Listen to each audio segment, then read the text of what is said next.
उधर लद्दाख की पेंगोंग झील के पास भारत और चीन के सैनिकों के बीच चल रहा गतिरोध अब लगभग समाप्त है। दोनों सैनिक पीछे लौट चुके हैं। अब मिठाइयों के आदान प्रदान की भी बात हो रही है। पूर्वी लद्दाख का देपसांग और देमचोक एलएसी पर इन दोनों जगहों पर आमने सामने खड़ी सेनाएं अब पीछे हट चुकी हैं। भारत चीन के बीच जो समझौता हुआ, अब उसका जमीनी सत्यापन जारी है। दोनों पक्षों के लोकल कमांडर आपस में बात कर रहे हैं। उम्मीद है गुरुवार या शुक्रवार एलएसी पर पहले की तरह पेट्रोलिंग भी शुरू हो जाएगी।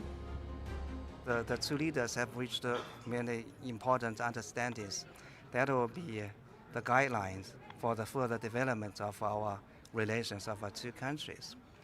And I just hope that under the guidance of this consensus, our relations will be moving forward smoothly in the future, and our relations will not be restricted or interrupted by specific disagreements between our two sides. Because as two neighboring countries, it's quite natural we have some differences. The most important thing is how to handle and solve these differences. I think this is very important.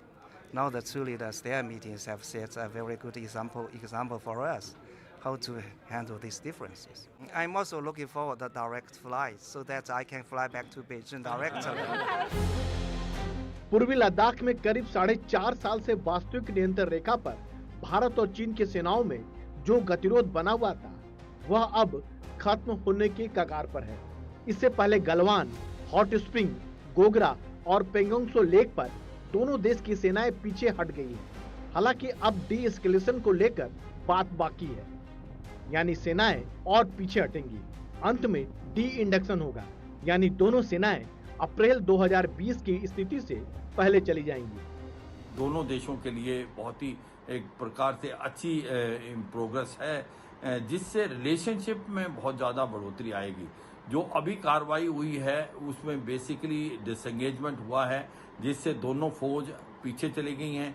अपने जो temporary structure बनाए हुए थे उनको उखाड़ लिया है, और जो वेरिफिकेशन की प्रतिक्रिया थी वो भी अभी कंप्लीट हो गई है। करीब 4.5 साल बाद मिली ये कामयाबी फिर से बताती है कि अंततः समस्याओं का हल संवाद से है। भारत और चीन के बीच चल रहे तमाम विवादों का हल इसी रास्ते है। इसे दोनों पक्षों को याद रखना होगा। नई दिल्ली में कैमरामैन सुधीश राम के साथ राजीव रंजन, एनडीटीवी इंडिया।